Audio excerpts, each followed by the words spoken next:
அதான் உண்மை. திடீர்னு என்ன ஆச்சுன்னு தெரியல. இந்தியன் கவர்ன்மெண்ட் வந்து ட்ரம்ப்ப லெஃப்ட் ஹேண்ட்ல டீல் பண்ண ஆரம்பிச்சுருச்சு. வச்சு பொளந்து கட்டிடுச்சு.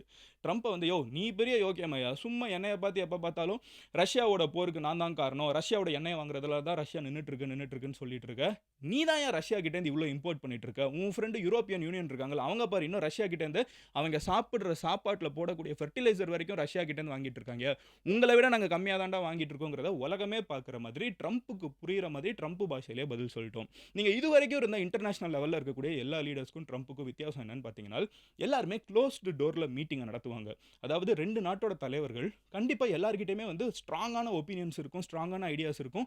அத எல்லார் முன்னாடியும் பேச முடியாது. ஸோ மீட்டிங்குள்ள எல்லாத்தையும் அடிபுடிலாம் முடிச்சுட்டு வெளிய வந்து நீட்டா பேசுவாங்க. ட்ரம்ப் எத கெத்துன்னு நினைப்பாருன்னா, எல்லார் முன்னாடியும் நான் மிரட்டுறேன் பாரு, எல்லார் முன்னாடியும் நான் அசிங்கப்படுத்துறேன் பாரு அப்படின்னு நினைச்சிட்டு இருந்தாரு. அப்போ அவருக்கு புரியிற பாஷையில தானே அவருக்கு பதில் சொல்லணும். இவர் பண்ற மிரட்டலுக்கும், உருட்டலுக்கும் இவ்வளோ நாள் வந்து பாகிஸ்தான் அடிபணிஞ்சு போனாங்க, போயிட்டு இருக்காங்க. சவுத் கொரியா அடிபணிஞ்சு போனாங்க, போயிட்டு இருக்காங்க. ஜப்பான் அடிபணிஞ்சு போயிட்டு இருந்தாங்க, போயிட்டு இருக்காங்க.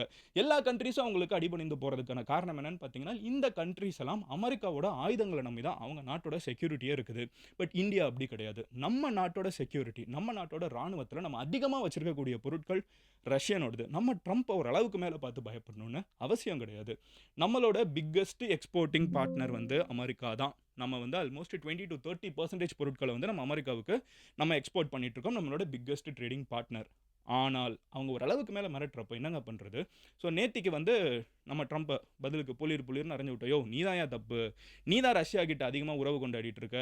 உன் இஷ்டத்துக்கு எங்கள வந்து மிரட்டாத" அப்படிங்கிறத நம்ம ஓப்பனா சொல்லிட்டோம். இந்தியன் ஆர்மி வந்து கலாய்ச்சலாம் விட்டாங்க பப்ளிக்காவே ட்விட்டர்ல. நம்ம நேத்திக்கே வீடியோல உங்ககிட்ட நான் சொன்னேன்ல, ட்ரம்ப்ப பாருங்க 24 மணி நேரத்தில இதுக்கு ஒரு ரியாக்ஷன் வரும்னு. ஆக்சுவலா நான் கொஞ்சம் மிஸ் ஆயிட்டேன். 24 இல்ல 26. ஸோ எக்ஸ்ட்ரா 2 மணி நேரம் ட்ரம்ப் எடுத்துட்டாரு.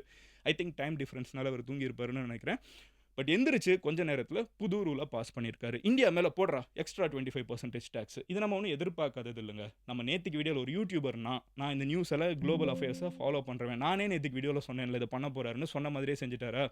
பட் நம்ம சரி எங்க கவர்மெண்ட்டுக்கு கேட்டுச்சோ இல்லையோ கடவுளுக்கு கேட்டுருச்சுன்னு சொல்ற மாதிரி ட்ரம்ப் இத பண்ணுவாருங்கிறது எல்லாருக்குமே தெரியும். எதிர்பார்த்து தான் இத பண்றோம். ஓகேவா? இது அன்எக்ஸ்பெக்டடான விஷயம்லாம் கிடையாது. அட் த சேம் டைம் இந்தியாவுக்கு நம்மளுக்கு ஒரு மிகப்பெரிய ட்ரேடிங் பார்ட்னர் கரெக்ட்டா? நம்மளோட பிக்கெஸ்ட் ட்ரேடிங் பார்ட்னர் நம்மள விட்டு நகண்டு போறாங்கன்னா, நம்ம நாட்ல நான் ஆல்ரெடி சொன்ன மாதிரி 40-50 லேக் பிசினஸஸ் 50 லேக் பீப்பிள் இந்த பிசினஸஸ நம்பி இருக்காங்க.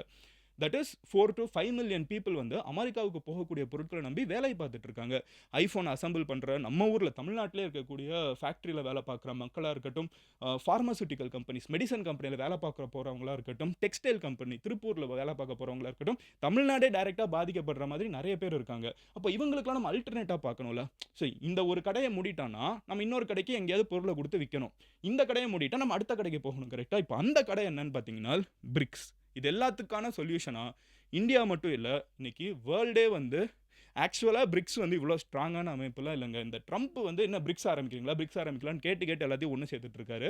என்ன நடந்துட்டு இருக்குன்னு பார்த்தீங்கன்னா, Indian prime minister Narendra Modi வந்து கால்வான் கிளஷ் உங்களுக்கு ஞாபகம் இருக்கும். 2019 இந்த கோவிடுக்கு கொஞ்சம் முன்னாடி வந்து இந்தியாவுக்கும் சைனாக்கும் எல்லையில பிரச்சனை வந்துச்சு. அன்னையிலிருந்து நம்மளுக்கும் சைனாக்கும் ஒரு பெரிய சுமூகமான ரிலேஷன்ஷிப் இல்ல. இப்போ இத்தனை வருஷம் கழிச்சு நம்ம என்ன பண்ணியிருந்தாலும் சைனாவையும் இந்தியாவையும் சேர்த்துருக்கிறதுக்கான வாய்ப்புகள் ரொம்ப கம்மி. ஏன்னா பாகிஸ்தானுக்கு வரைக்கும் அவங்க ஆயுதங்கள்லாம் குடுத்துட்டாங்க. ஆனா ட்ரம்ப் சம்மந்தமே இல்லாம உலகத்தோட அதிகமான பாப்புலேஷன் கொண்ட 2 ஜாகர்நாட்ஸ ஒண்ணு சேர்த்த ஒரே க்ளூ யாரு தெரியுமா? நம்ம ட்ரம்ப் தான். இப்ப ட்ரம்ப் வந்து 2 பேரையும் அப்போஸ் பண்ணிட்டு இருக்காருல்ல.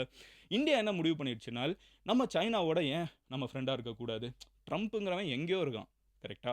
அந்த ஆளு வந்து இன்னும் 3 வருஷத்த தொல்ல பண்ணிட்டு இருக்க போறான். நம்ம என்ன பண்ணாலும் நீங்க இப்ப பாகிஸ்தான் வந்து ட்ரம்ப்க்கு வந்து அடி பண்ணிறாங்கல்ல. அப்படியே ட்ரம்ப் விட்டுட்டு போயிடுவாரா? இன்னும் அடி பண்ணி வைப்பாரு. ஸோ ட்ரம்ப் வந்து தன்னோட ஈகோவ வந்து ஃபீட் பண்றதுக்கு என்னனாலும் பண்ண வச்சுக்கிட்டே இருப்பாருன்னு ஒரு பேட்டர்ன் நம்மளுக்கு தெரிஞ்சிருச்சு. அப்ப நம்ம புது ஃப்ரெண்ட்ஸ் இப்ப மேக் பண்ணுங்கிறத ரியலைஸ் பண்ணி, இன்ஃபாக்ட் ஒரு பழைய ஃப்ரெண்டுன்னு கூட சொல்லலாம். நம்ம மாடர்ன் இந்தியால நம்மளுக்கும் சைனாக்கும் நெறைய பிரச்சனை இருந்தாலும், நீங்க கொஞ்சம் ஃபிளாஷ்பேக் போட்டு பார்த்தீங்கன்னா, நம்ம பல்லவர்கள் வந்து சைனாவுக்கு குங்ஃபூலாம் கொண்டு போயிருக்காங்க. நம்ம 7ஆம் அறிவு படத்துல காமிச்சதுல இருந்து we have been of great relationship with China. நம்மளுக்கும் அவங்களுக்கும் நெறைய பஞ்சாயத்து இப்ப இருக்குங்க. இல்லன்னு சொல்லல. ஆனா, இன்னைக்கு காலத்தோட கட்டாயம் நம்மளுக்கு புது பார்ட்னர்ஸ் தேவை. ஸோ இந்தியன் பிரைம் மினிஸ்டர் வந்து சைனால நடக்கக்கூடிய ஒரு எஸ்சிஓ ஷாங்காய் கோஆப்பரேஷன் ஆர்கனைசேஷன் இந்த ஒரு சமிட்டோட மீட்டிங்க்கு வந்து நம்ம நாட்டோட பிரைம் மினிஸ்டர் வந்து பர்சனலாவே போக போறாரு. ஆகஸ்ட் 31ஆம் தேதி நடக்குது. ஜெனரலா அவர் இங்க போறாருன்னா, அது ஒரு 1, 2 மாசத்துக்கு முன்னாடியே நம்ம பேச ஆரம்பிச்சிருப்போம். 20 நாள் தான் இருக்குது. இப்போ நம்ம சொல்றதுக்கான காரணம் ட்ரம்ப் தான். அது மட்டும் கிடையாது. இது ஒரு சைடு நம்ம சைனாவோட ஒரு பாண்ட் உருவாகிட்டு இருக்கா. அது மட்டும் கிடையாது. சைனாவுக்கும் நம்ம தேவை. ஏன்னா சைனாவுக்கும் அமெரிக்காங்கிற மார்க்கெட் போயிடுச்சு. இப்போ சைனாவுக்கும் நம்ம தேவை. அது மட்டும் இல்லாம 3வது இந்த வீடியோ நீங்க பார்த்துட்டு இருக்கிற இதே நேரத்துல நம்மளோட NSA அஜித் டோவல் அவர்கள் அவங்க வந்து ரஷ்யால இப்போ இருக்காங்க. நம்மளோட relationship with Russia also is getting stronger. அதையுமே நம்ம வந்து ஒரு சைடு வேலை பார்த்துட்டு இருக்கோம். ஸோ பிரிக்ஸ்ல இருக்கக்கூடிய ரஷ்யா, சைனா, இந்தியா இப்போ ஒரு டீமா இருக்குல்ல. அதுல பிரேசில் அவங்க சம்பவத்துக்கு ஒன்று பண்ணியிருக்காங்க. பிரேசில் மேலேயும் 50% டாக்ஸ். ஓகேவா? ட்ரம்ப் வந்து பிரேசில் மேலேயும் டாக்ஸ் போட்டிருக்காரு. 50% டாக்ஸ் போட்டிருக்காரு. நீ 50% போடுறப்போ பேசிக்கா உன் பொருளை இங்கே விற்காதேன்னு சொல்றது, இன்டைரக்டா சொல்றது அதுதான். அது ஏன் டாக்ஸ் போடணும்? நீ விற்காதீங்கன்னு சொல்லிட்டு போயிடலாம். ரஷ்யா கிட்ட வந்து வாங்கக்கூடாதுன்னு சொன்ன மாதிரி சொல்லிட்டு போயிட வேண்டியதானே. எனிவே பிரேசில் மேலே போட்ட டாக்ஸ் வந்து அகைன் 50%. பிரேசிலோட பிரசிடென்ட் இருப்பார்ல, அவரோட பேர் என்ன அப்படின்னு பார்த்தீங்கன்னா லுலா